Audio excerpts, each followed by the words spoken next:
চলুন ঘুরে আসি আজ হায়দ্রাবাদ থেকে, কারণ আমরা মাঝখানেই চলে গেছিলাম সবাই মিলে হায়দ্রাবাদ AIG তে গেছিলাম, কারণ আমরা মাঝে মাঝে চেক আপে যাই, মাঝে মাঝে বলতে বছরে দুবার তো যাওয়াই হয়।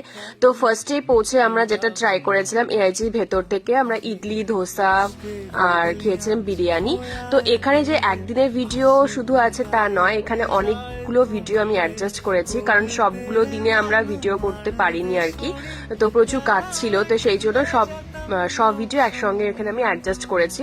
তো তার মাঝখানে আমরা গেছিলাম একদিন মলে, একদিন না দুদিন গেছিলাম। তো আমরা এখানে গেলে এই মলটাতে যাই, এটা হচ্ছে লুলু মল।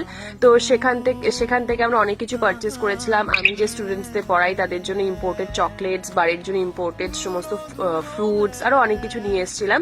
আর রাত্রিবেলা দেখো আমরা বাড়িতে আসছিলাম যে ওই বাইরের যে সিটিটা, সেই সিটিটা দেখতে দেখতে, কারণ আমরা যে সেক্টরে ছিলাম সেখানটায় ছিল IT সেক্টর বলতে পারো। তো সেই জন্য মানে ওখান থেকে ভিউটা ভীষণ ভালো দেখায়, আর এখানে দেখো ছাদের থেকে ভিউটা খুব সুন্দর দেখাচ্ছিল। আর এটা হচ্ছে আমাদের হসপিটালটা। তারপর আমরা পরের দিন, লাস্টের দিন আমরা হসপিটালে যখন গেছিলাম তখন দেখলাম একটা নতুন মেশিন এসেছিল, যেটা নিউরো সার্জারির জন্য মেবি ছিল। তো সেটা এখানটায় ওখানে সেদিন অ্যাডজাস্ট করা হচ্ছিল, তো আমরা সেটাই ক্লিপ নিচ্ছিলাম। তারপর আমার ভেতর থেকে ওই কুকিজ, চা, কফি এগুলো নিলাম, আর তারপরে আমরা বাড়ির জন্য রওনা দিয়েছিলাম, কারণ সেদিনই আমাদের ট্রেন ছিল রাত্রিবেলা। তো আমরা এখানে রাত্রে দেখো সবাই শুয়ে আছি, আমার বোন টাটা করছে। তো চলো আজকে ভিডিওটা এই পর্যন্তই, আবার দেখা হচ্ছে নেক্সট ভিডিওতে। Till then by.